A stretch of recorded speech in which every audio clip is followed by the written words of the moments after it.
आने से जिनके आए बहार,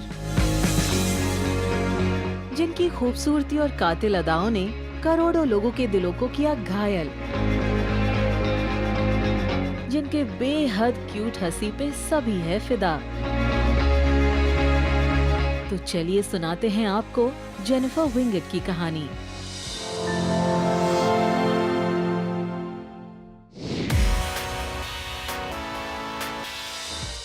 जेनिफर का जन्म हुआ मुंबई में 30 मई 1985 में। जेनिफर की माँ पंजाबी है और उनके डैड एक महाराष्ट्रियन क्रिश्चियन। जेनिफर अपने मॉम डैड की लाडली है और तभी तो कोई भी कदम बिना अपने पेरेंट्स से डिस्कस किए नहीं रखती। मुंबई में जन्म के साथ साथ इनकी पढ़ाई लिखाई भी मुंबई में ही हुई, सेंट जेवियर्स हाई स्कूल से, जिसके बाद उन्होंने अपनी बीकॉम की डिग्री ली सोमैया कॉलेज मुंबई से। जेनिफर ये मानती है कि वो बहुत ही सिंपल लड़की है, जिन्हें नए लोगों से मिलना, किताबें पढ़ना, मूवीज देखना और म्यूजिक सुनना बहुत पसंद है।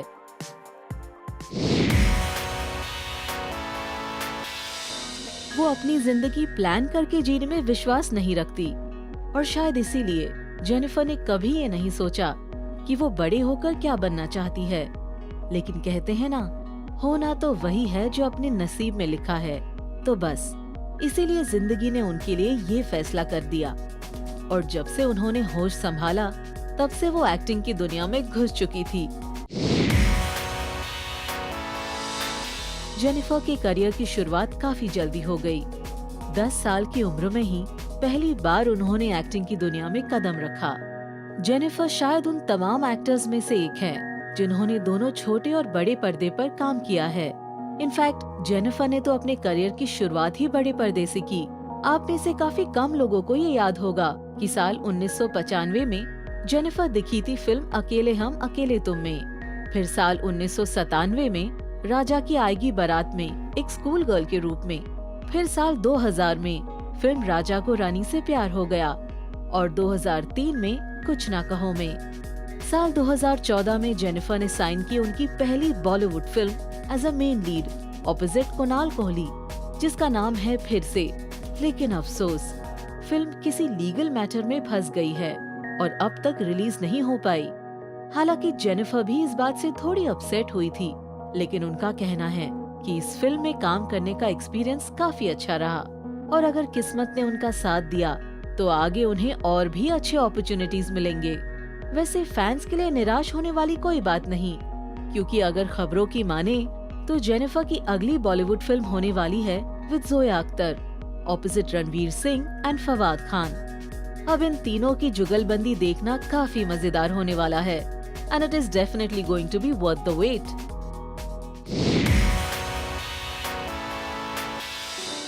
साल 2000 में वो दिखी थी तब के one of the most popular show Shaka Laka Boom Boom में।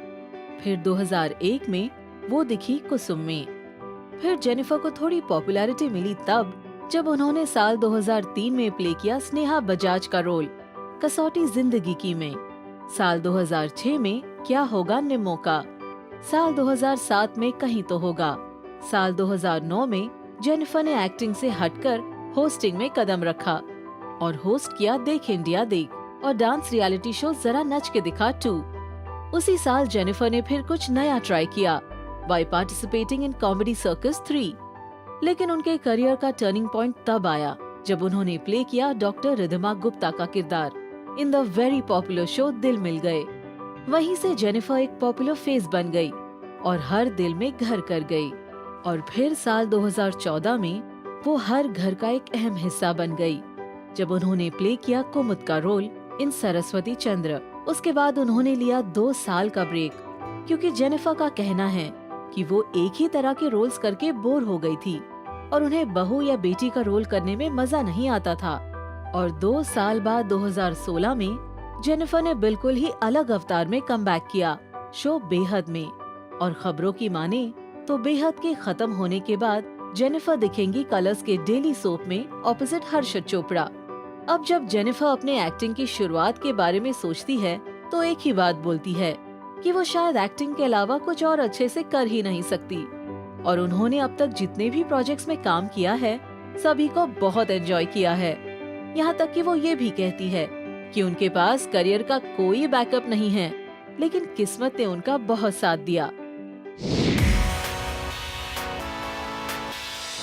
अब जेनिफर इतनी उम्दा एक्ट्रेस है तो जाहिर सी बात है कि उन्हें उनके काम के लिए कई अवार्ड्स भी मिले हैं, जैसे साल 2006 में स्टार परिवार अवार्ड्स फेवरेट बेटी फॉर कसौटी जिंदगी की। साल 2013 में उन्हें मिले 4 अवार्ड्स, स्टार परिवार अवार्ड्स फेवरेट जोड़ी फॉर सरस्वती चंद्र, स्टार परिवार अवार्ड्स फेवरेट इंटरनेशनल जोड़ी फॉर सरस्वती चंद्र, स्टार परिवार अवार्ड्स फेवरेट बेटी फॉर सरस्वती चंद्र और जी गोल्ड अवार्ड्स में मोस्ट फिट एक्ट्रेस। और इसी साल उन्हें मिला बेस्ट एक्ट्रेस फॉर बेहद लायंस गोल्ड अवार्ड्स में।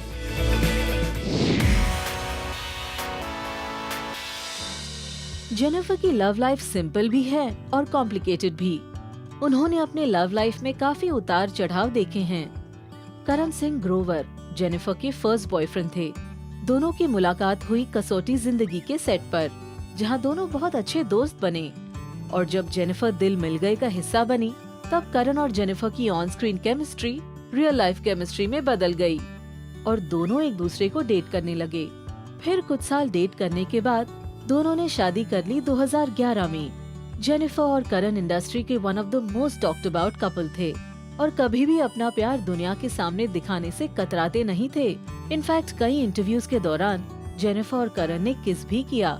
जेनिफर का कहना है कि उनके पेरेंट्स को भी करण हमेशा से ही पसंद थे, इसीलिए उन्हें शादी में कोई प्रॉब्लम नहीं आई। जेनिफर अपनी जिंदगी के इस नए सफर में बेहद खुश नजर आ रही थी। आखिर उन्होंने अपने बेस्ट फ्रेंड को अपना जीवन साथी जो बनाया था। उनकी जिंदगी में ज्यादा कुछ बदला नहीं था, सिवाय इसके कि अब उनका ध्यान रखने के लिए एक बहुत ही लविंग और केयरिंग हस्बैंड थे उनके पास। इतना ही नहीं, जब जेनिफर सरस्वती चंद्र कर रही थी, तब एक इंटरव्यू के दौरान उन्होंने ये कह दिया कि बहुत जल्द वो और करण फैमिली प्लान करने का सोच रहे हैं। लेकिन अक्सर जैसा इंसान सोचता है वैसा होता कहाँ है और खुशियों को नजर भी लग जाती है। वैसा ही कुछ जेनिफर के साथ भी हुआ। उनके खुशहाल घरौंदे को किसी की नजर लग गई और उनकी शादी टूट गई। काफी इश्यूज की वजह से जेनिफर और करण का डिवोर्स हो गया। इनके करीबी दोस्तों का कहना है कि दोनों के हेक्टिक शेड्यूल ने इनके बीच दूरियां पैदा कर दी।